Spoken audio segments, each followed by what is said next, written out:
Well, hello again, YouTube. It's pt2 Finger. Now, today I received my order from Amazon. I had picked up 10 sets of these ball bearings. So each set, you get 3 pieces. You get the bearing and then these washers with indentations on them. I would call it a bearing race, although I'm guessing the race is actually this gold color, this brass colored piece here. Either way, the Stienberger, the Spirit, with my Spirit, I love the Spirit. I love the headless guitar. But there's some things I really didn't like about it. Number one, the pickups. So you replace the pickups. Number two, you got to use double ball and string. So you can get a solution for that. And I've talked about that already. I got the $40 solution. The $7 solution did not work on mine. I tried, but it didn't line up at all. It was way off. And that's a different video. Today, I'm here to talk to you about the tuner bearing modification. So this is the stock Stienberger tuner. Actually, mine, they didn't have this, didn't look like that. That looks really crappy, that threading there. Mine looked a little different. But on the business end of it that you twist, the problem is without the bearing, there's enough force on this. As you can see, not only have they installed bearings, but they have offset camber and a larger diameter wheel to really make it easy. Now, you can go ahead and get the full kit. Like if you hop over to reverb.com, you can see they sell these kits with these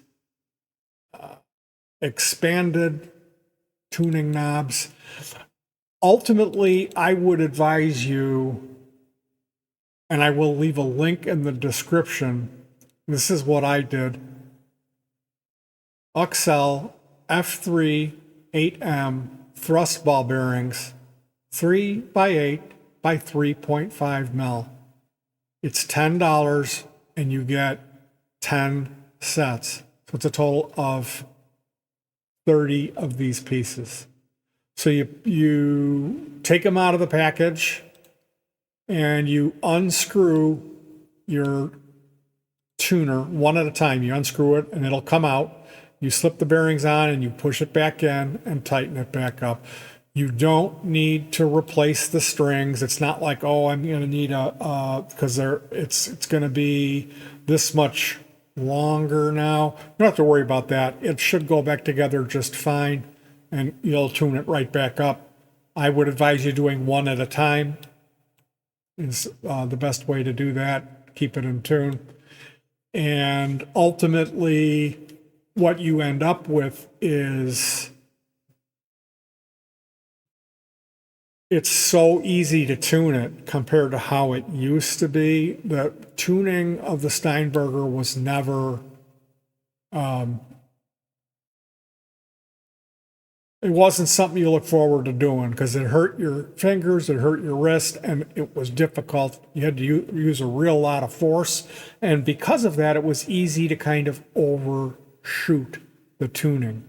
With the bearings on here, it's a day and night modification.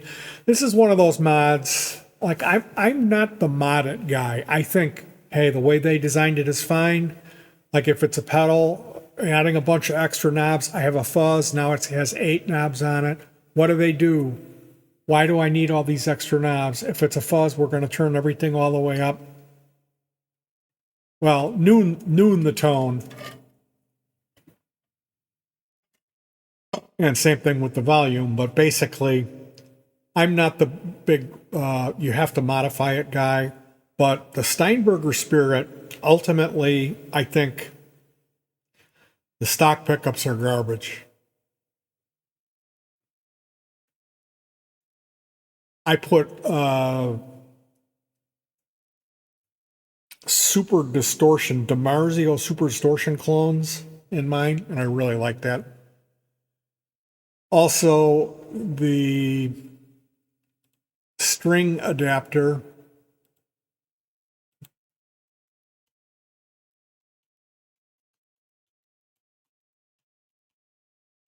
is another like no nonsense.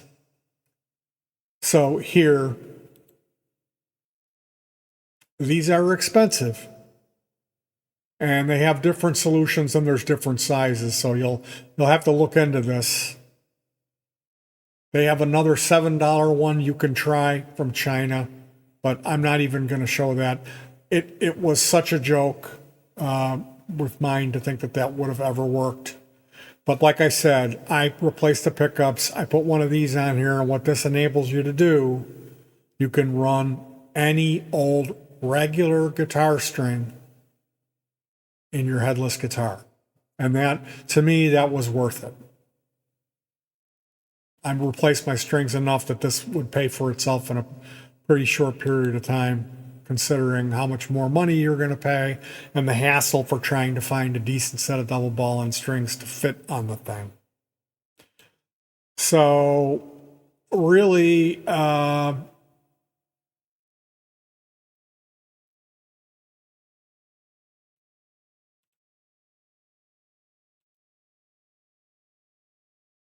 there is another modification.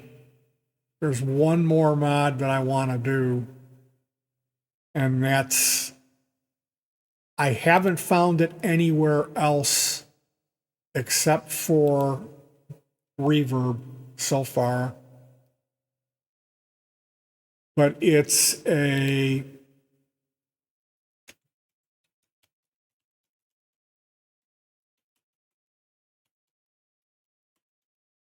low tension tremolo spring.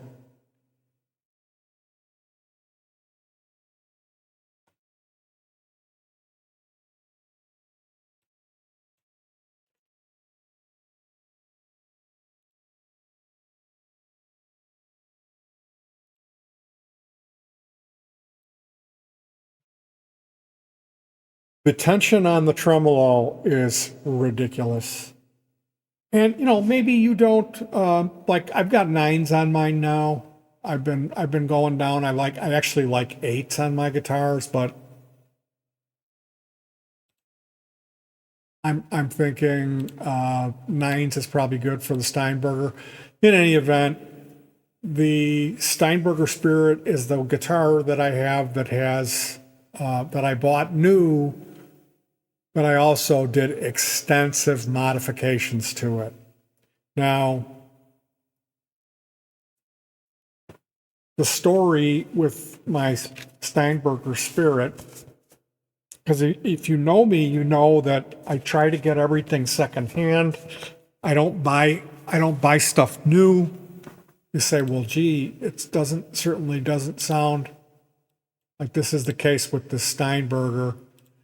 And you would be correct. We were resale shopping, and they had a Korg Poly 800, which is it's an analog synth, like an old Moog type of idea. Really not a fan of the sounds that the Poly 800 makes.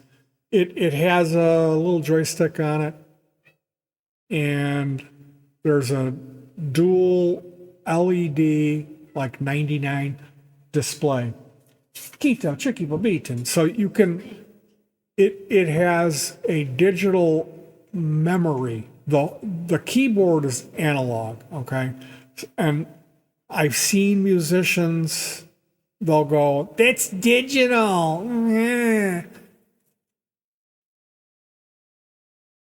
The memory is digital. All of the sound, the audio path, everything, it's an analog synth with a digital memory, which is unbelievably cool, because typically you would have to use patch cords and you would have to There was no way to have a patch. You would have to set it up for each sound and change all those parameters to get a different sound. So the beauty of the Poly 800 was they have the best of both worlds. You have your analog, calm down, everything's going to be okay. Got your analog, okay, sucking on your thumb. And to make it even sweeten the deal, to make it useful, they put in a digital memory, so you just hit a save button and it saves. You got your 99 presets and you can recall them at the touch of a button. So the thing about the Poly 800, they come with a little CMOS battery in it. Looks like a 25-cent piece. And of course, this is dead. So when you get it, if you turn it on, it appears that it's working, but it won't have any audio. So when you purchased this keyboard, it came with a cassette tape. And if you played the cassette tape, it wasn't Juji's greatest hits. It's MIDI, it's not MIDI, it's program data. It's the presets that Korg programmed into the machine. So what you would hear sounds like a modem booting up. It's just static. It's binary. So the idea was, and this is going way back in time. This is like late 70s, early 80s. This is a really old keyboard.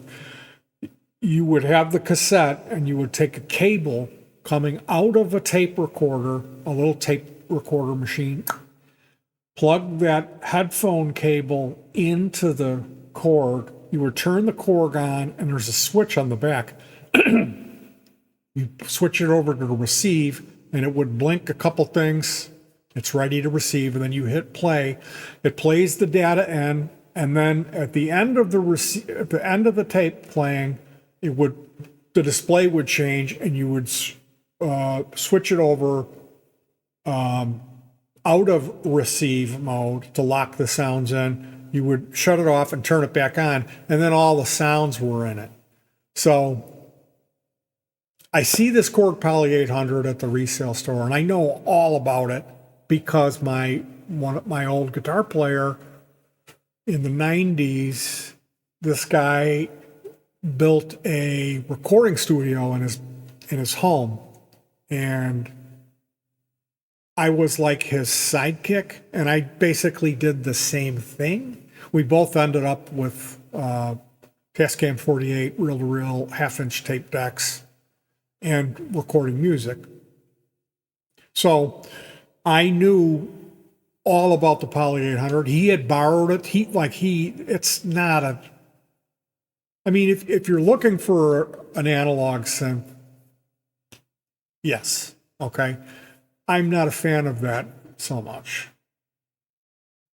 Just because it says analog on it doesn't mean I'm going to get all hot and bothered, sucking my thumb, because I've been around and I know what this thing sounds like. So I remember borrowing it from him, MIDIing out of it, and playing my guitar synth and using my foot on the joystick to manipulate this real wacky sound that was cooked up to the guitar synth real wacky sound. And when I did the joystick, it made everything crap the bed, So yeah, I used it. I got my yayas out. I know, like, there's a helicopter patch in it. I know that synth. I know the sounds in it. And when I saw it, it was pretty dirty and old looking. So it was $6.99 for the Korg Poly 800. We bought it. I took it home. I ran Ajax over it, rubbing alcohol, cleaned it up, opened it up, replaced the battery cell. I downloaded a copy of the cassette, burned it to a CD-ROM, played that audio file from the computer into it and established the presets with a fresh battery. So now the Poly 800 it's good to go. So I put it up on Craigslist, and immediately a young, I think he was Oriental, Asian descent gentleman, a young guy came in, $250. So I took that 250 and I had a little scratch saved up. And at the time, I paid less than 300, and it was like, I paid like 340 or like 336 with, like, I got a deal on it, and it was new. And that's how I got my yellow Steinberger. And I bought that guitar for myself because we were serious about doing these remote music days, and I wanted to have a headless guitar I could take with me. And I always liked those Steinbergers. So, for me, I know that the Spirit is nothing compared to the original Steinbergers, but it's a good enough guitar that I really fell in love with it, and I played it for a few years, and I really adapted to it. And then I switched back to playing Strats. I remember feeling really awkward that day when I had been playing the Steinberger for a few years and I had gotten good at it. And I switched over to Strats, and it was like really awkward feeling.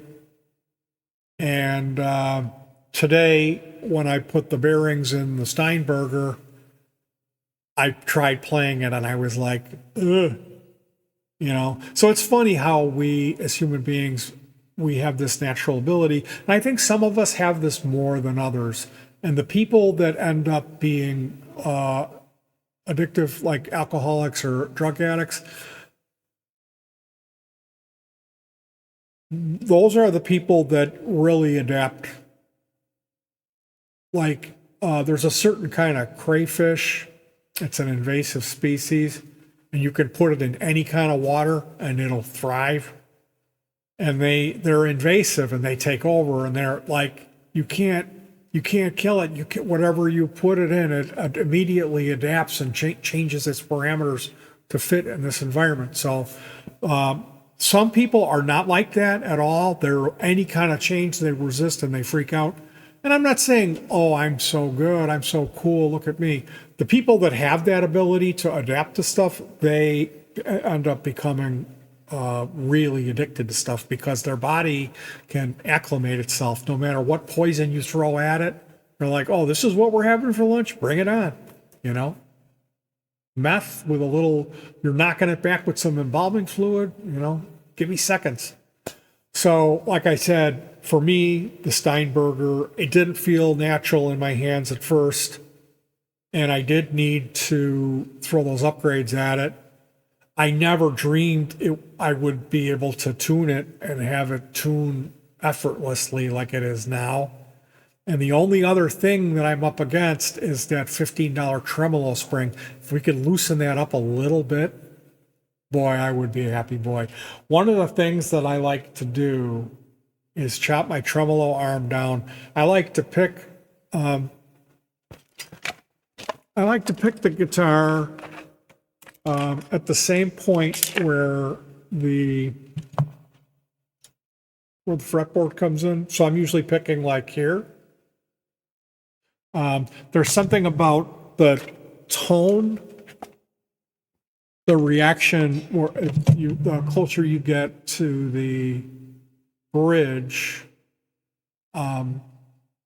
more trebly it gets. And for an effect, yeah, I can do that. I can move around. But as a rule, I really like, especially on a bass. So yeah, that's where I'm picking usually, is in there.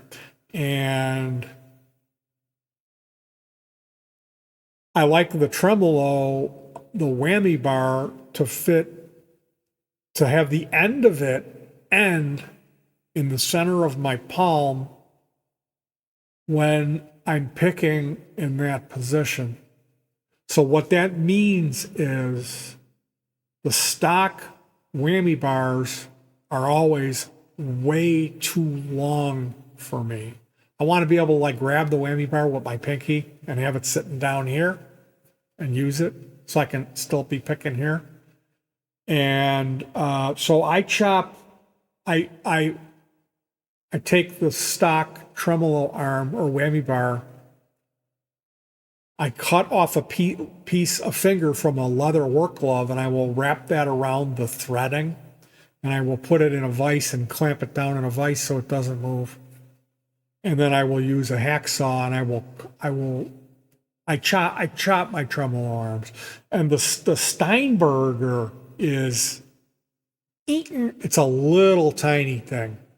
The Pingus, it's a little guy, the tremolo for the Stienberger Spirit.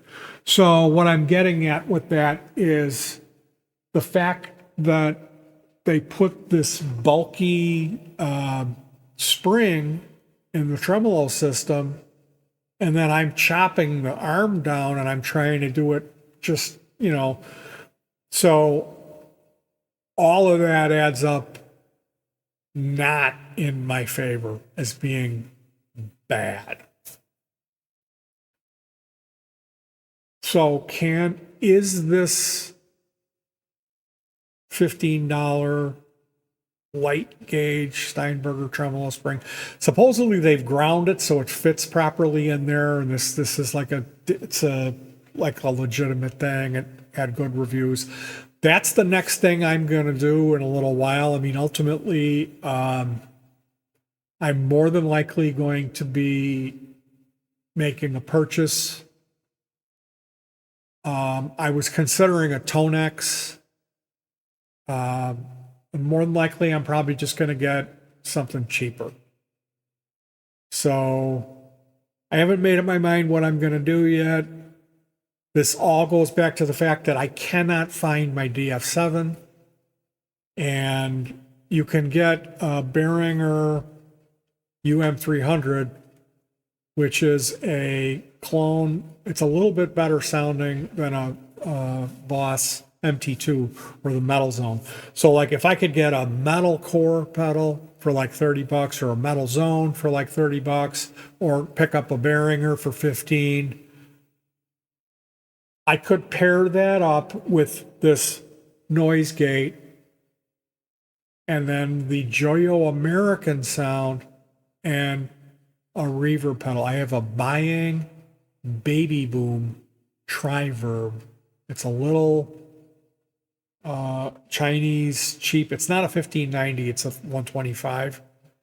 But man, does that reverb pedal sound good. Holy cow. I know you think cheap Chinese reverb sound good. It does. It really does. It's a phenomenal sounding reverb pedal.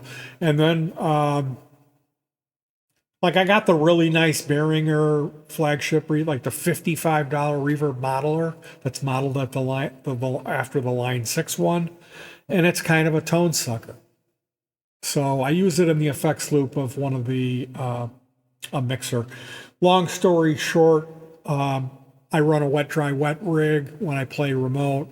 So I have a new XMG30 and I run a pair or three sometimes clean boost pedals. I have a treble, a mid-range, and a bass boost that I run.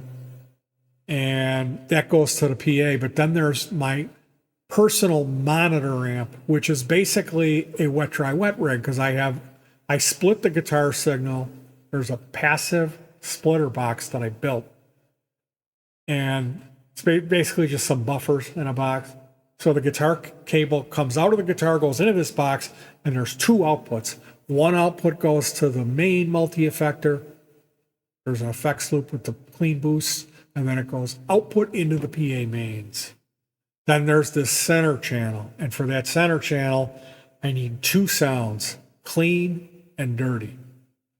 Because for the clean, I can gain it up a little bit with the and get those in between breakup, halfway edge of breakup, or overdriven sounds using that pedal being the Joyo American sound, which that's a $30 pedal. That is a great pedal. It just doesn't do modern high gain. So that's the problem that I'm up against. And like the last time we went out, I used a Zoom G3, which used to be my main thing, and the modeling is not up to snuff. It doesn't. I was getting better tone with the Joyo American sound. And the dirty sounds on the G3, the modern high gain, they're not quite, it's 15, 20-year-old amp modeling. I mean, it's not bad, but it's not good. So I got this. So for the rest of this, until I'm able to pick up a solution for my center channel, I can set this up next to that amp. You can go into the phone and set the output on this to be a mono output, and I have an 1/8" mono on my amp. The amp that I built, it's got a toggle switch on it, and there's two inputs. There's an 1/8" on the side that's countersunk, so if I want to run something goofy like that, I can, and then the regular 1/4" input on the front. So ultimately, yeah, I'm going to be going out, and there's going to be a Smart Mini sitting there, which just looks stupid. And I don't want to be taking this thing out to remotes. It's a really wonderful little thing. I don't want to put it to the risk of taking it out when I could get something like, ultimately, I'll tell you what I really want to get, guys. I want to get the Vailton GP5. I mean, if I had a Venmo or a PayPal, I could beg for money and be like, buy PD at Tonex, which I did. I made a fundraiser and was like, here's what I do. I upload an album every year. I'm uploading 15 to 20 originals every year for the duo. So there's like, I don't know, two dozen songs a year that I just give out for free or more. And I need some gear at this point, and I don't really have the money to buy it. So if people would want to support me, and of course nobody batted an eye at it. And I was hoping I would just run into somebody like on that site, on the millionaires on their lunch break, like, who can I help today? Oh, this guy's actually, he's not hungry, and he didn't get kicked out of his house. He didn't burn his limbs off. Because when I actually got done, I saw those people that really had sob stories. Like, they were posting in on my thing, where I shared my thing. They were in there. Well, I don't have any legs, and I got burned up, and locusts came, and there was a flood. So yeah,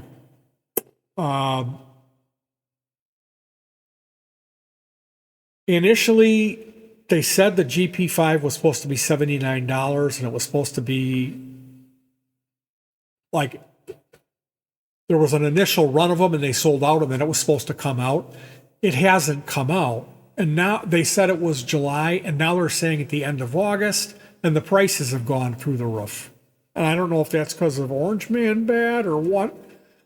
So I don't know what I'm going to do. People are saying, like, I read some people were saying, like, oh, the modeling is average, and I don't know what they're used to. Are they used to a fractal or something? The only thing that I know is I've got the MG30 that I love it.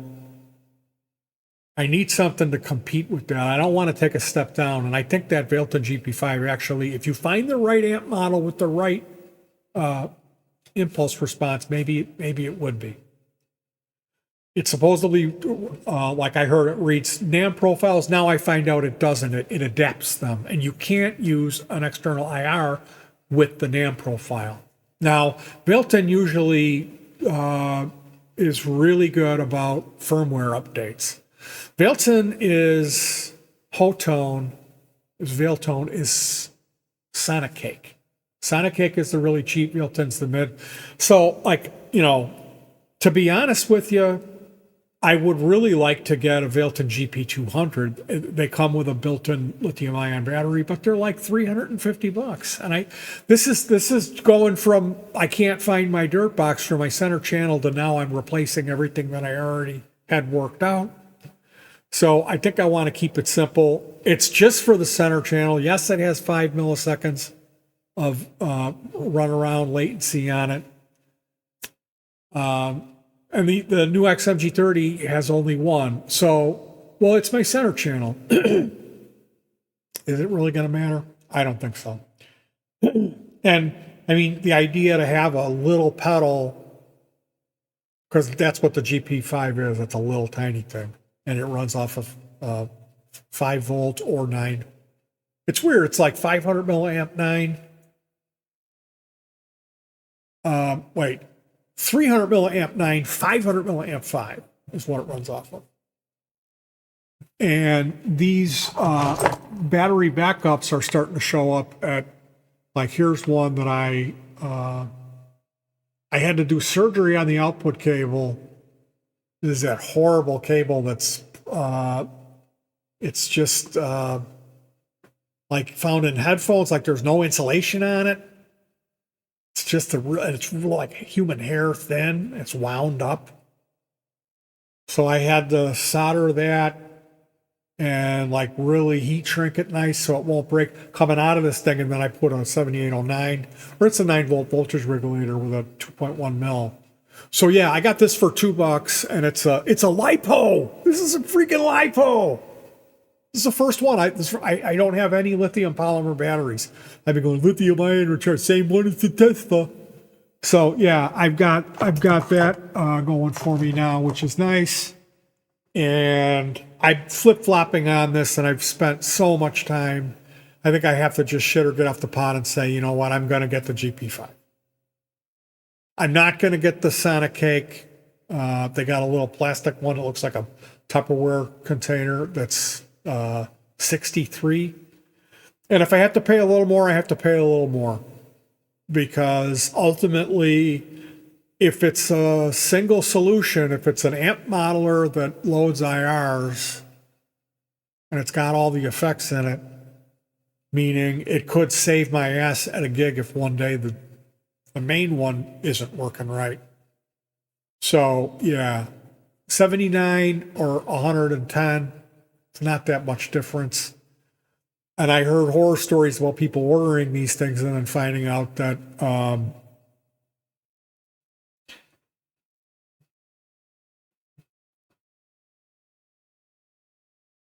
customs was going to make them pay $70 to pick it up. That's what one guy said.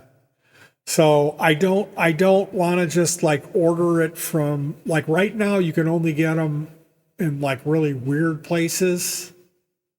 Like Tommen has it, but they're like, you might get hit with a extra shipping fee. So I almost think I'm going to have to wait until this comes out and they ship a bunch of them over here in a shipping container to some of these distributors, and the distributors have them. But it's like, I don't even know if I'm going to be able to get one. There's so much hype on this thing. They're calling it a Tonex killer. Because see, here's the thing, guys. What I forgot to tell you was I did install Tonex here, and it's unbelievable. The Tonex is the best sounding amp modeling I've ever heard in my life. It sounds really good.